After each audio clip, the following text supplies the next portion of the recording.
you ready for sleep, darling? You can't sleep? You don't feel tired? Well, in that case, shall I read you a bedtime story?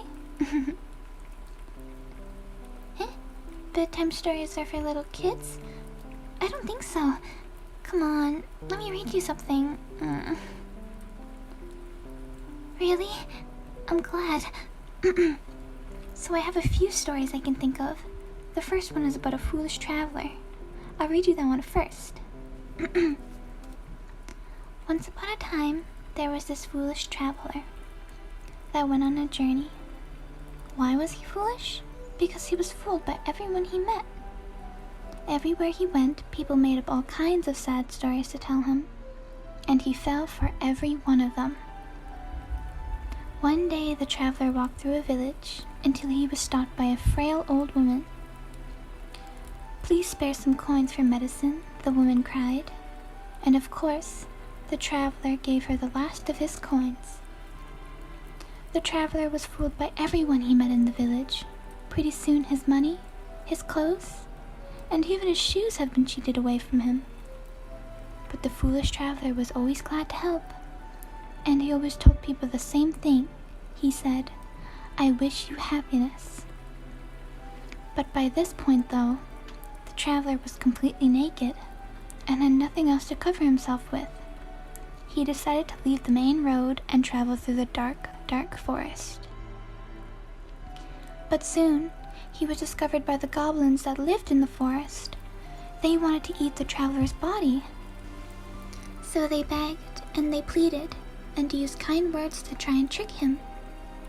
And of course, the traveler was fooled.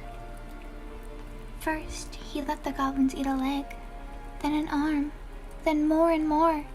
Before it was all over, all the traveler had left was his head.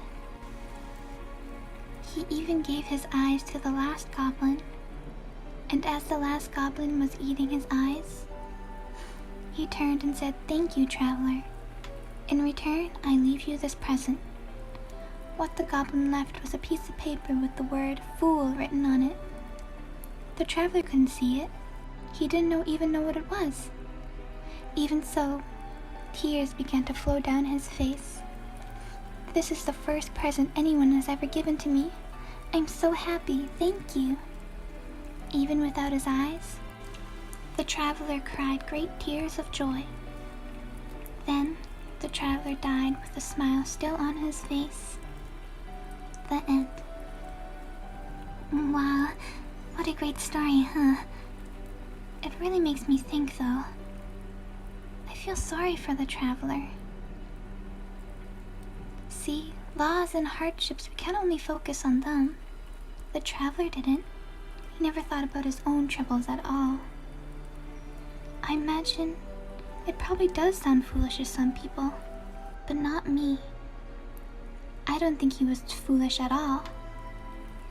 Even though people think he was being tricked, I don't think he was. I think he was doing exactly what he wanted to do.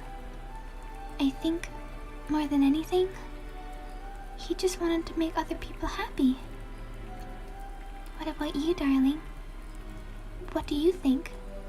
Is that foolish? Darling, you're sleeping already. You look so calm. I hope you're dreaming about happy thoughts. And I hope you have no worries. Good night, darling.